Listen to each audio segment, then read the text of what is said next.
Welcome back. Now, to support efforts in dealing with the economic impact of the COVID-19 pandemic, the International Monetary Fund has approved a $3.4 billion emergency funding for Nigeria under its Rapid Financing Instrument facility.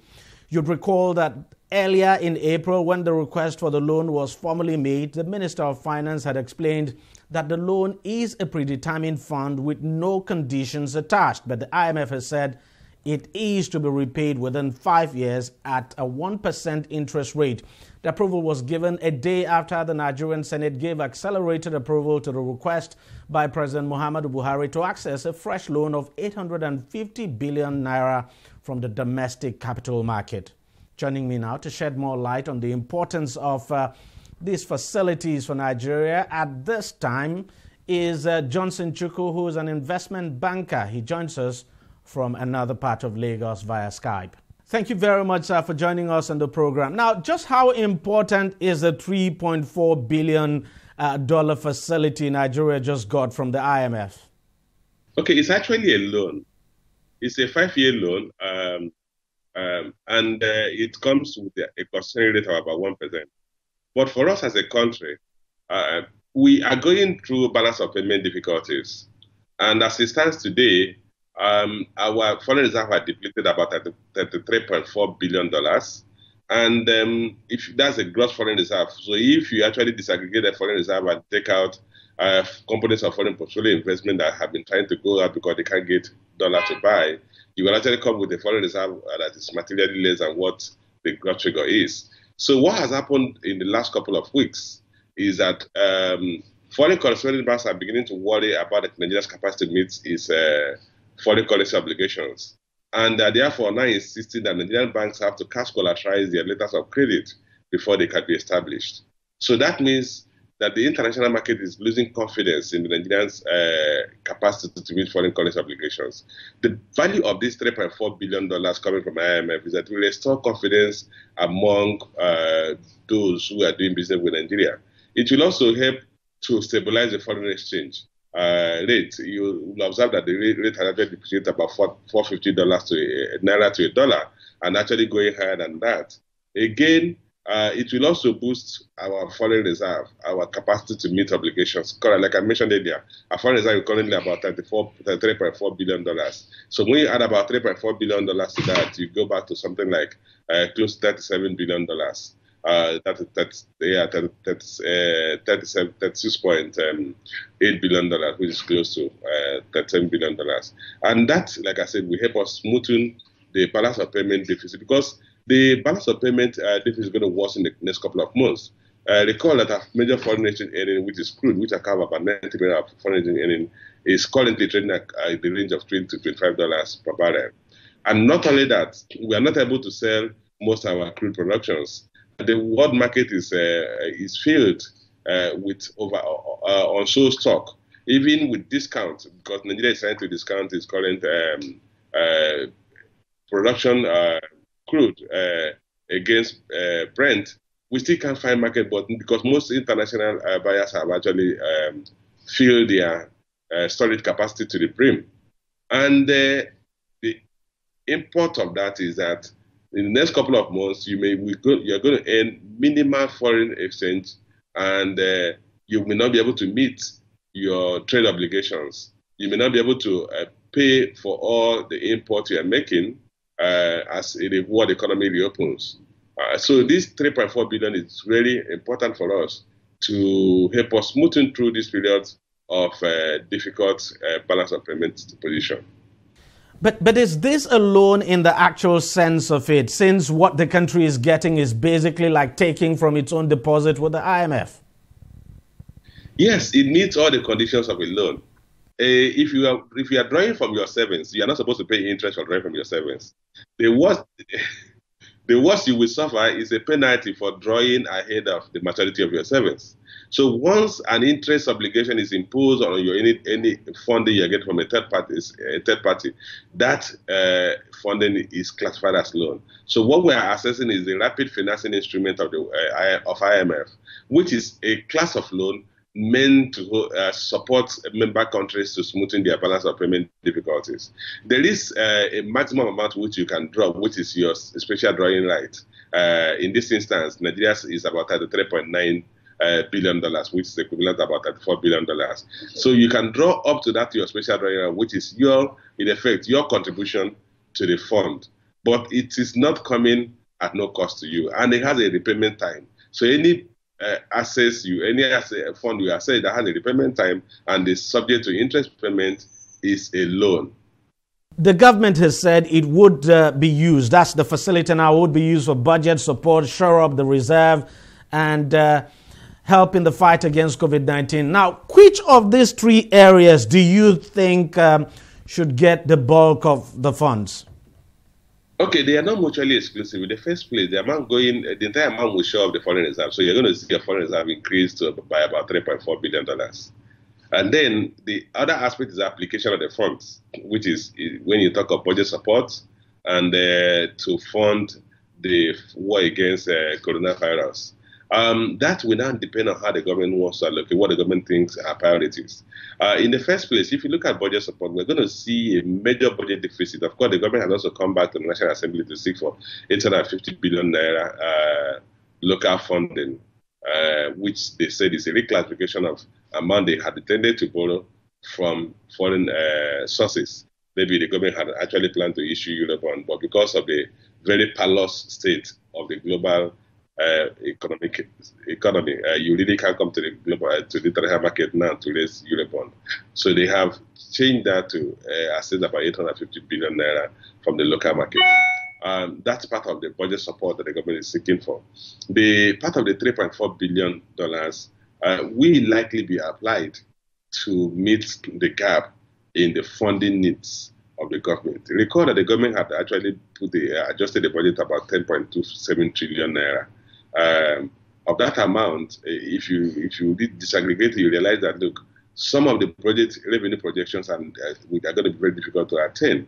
Remember that the global economy has virtually gone into recession. IMF projecting Nigeria will contract economy by about 3.4% this year. But not only that, when you look at the economy, you will realize that a lot of business operators are not making money or will not make profit. So the revenue projections coming from taxes will not crystallize. The projections coming from customs and excise duty will not crystallize because import is slowing down. No major commercial goods have been imported in the past 1 month. So all the projections the government has made in terms of revenue earnings are likely going to be difficult to achieve.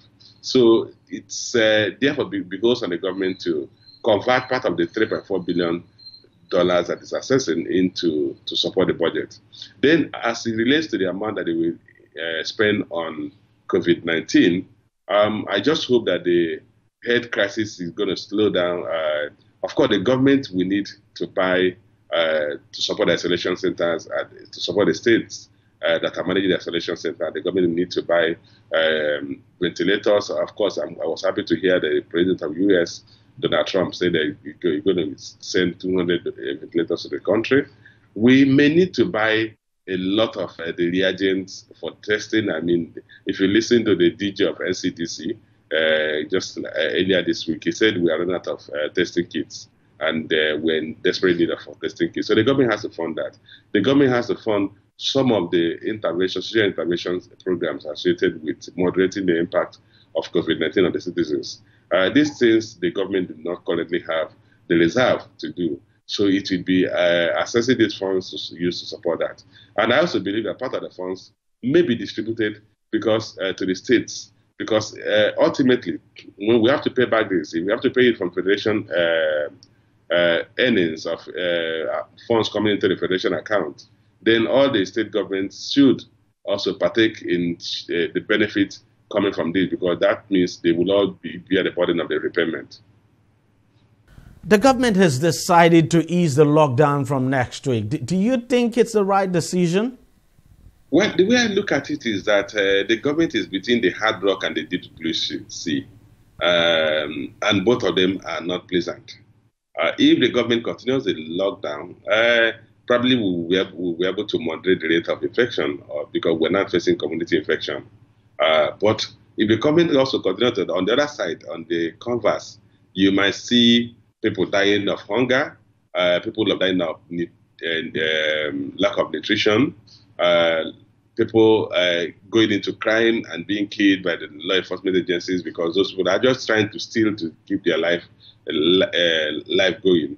So if you take, for instance, the number of people who have died from efforts by the security agencies to minimize or curtail criminal activities may actually be more than the number of people who have actually been killed by COVID-19.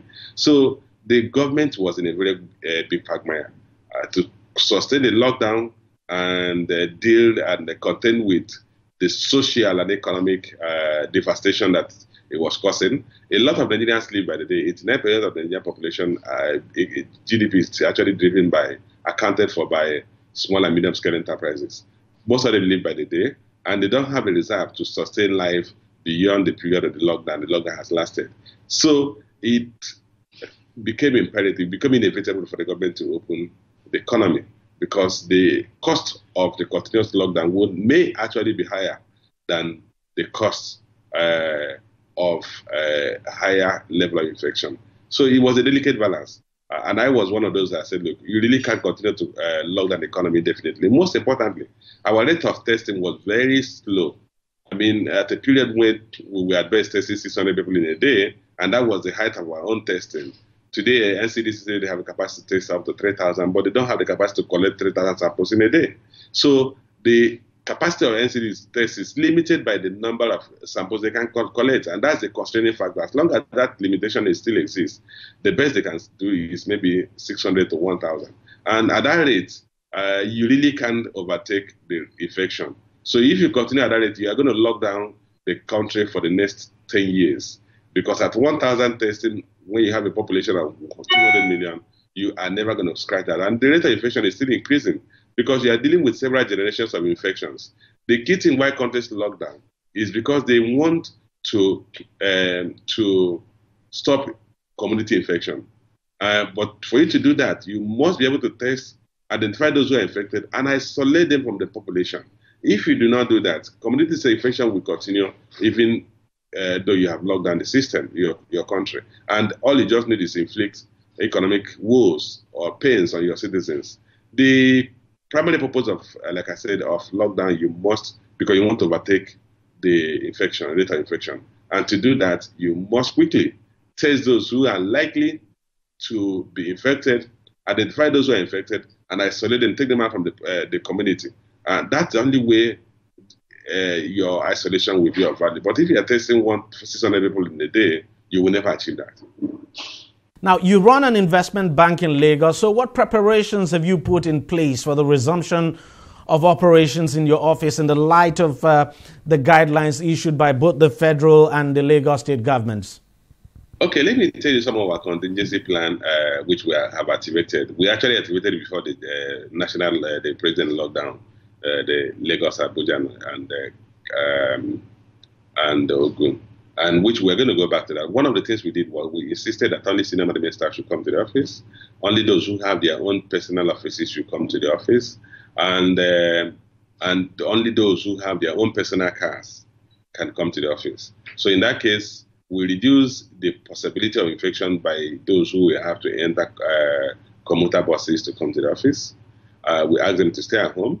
And then we also insisted that we're not going to have direct face-to-face meetings, that even as you sit in your office and your colleagues sit in the next office, all meetings should either be by telephone or by virtual platforms like Zoom, Cisco Webinar, and any of those platforms. So we were not meeting physically. We were not having meetings in our boardrooms, in our meeting rooms. We were all meeting virtually. And we also restricted visits to our office.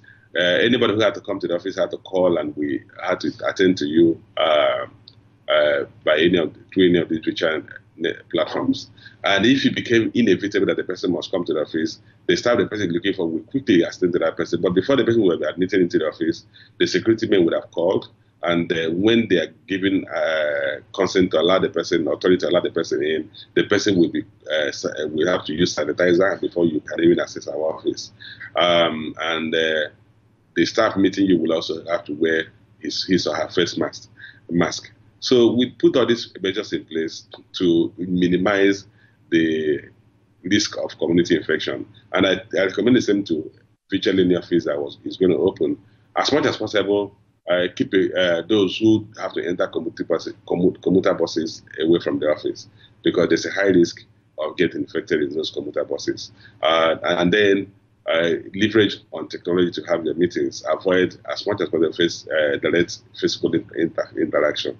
So those are the things we put in place, which are the things we are going to reactivate on Monday. We don't expect everybody to be in the office. We have identified those, like I said, who should come to the office. In fact, because we already had started that process, it's just for those who fall into that category to resume work on Monday. What do you think people need to do to protect themselves further as businesses reopen next week? Yes, certainly it will. It's not every business that will have the benefit of structured office environment like we do. Those informal businesses may not be able to do that.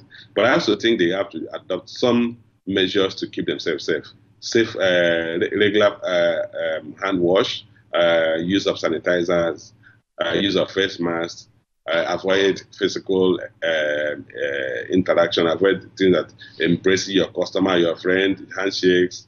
And then when you get home, make sure, as much as possible, from using your hand to rub your nose or your eyes.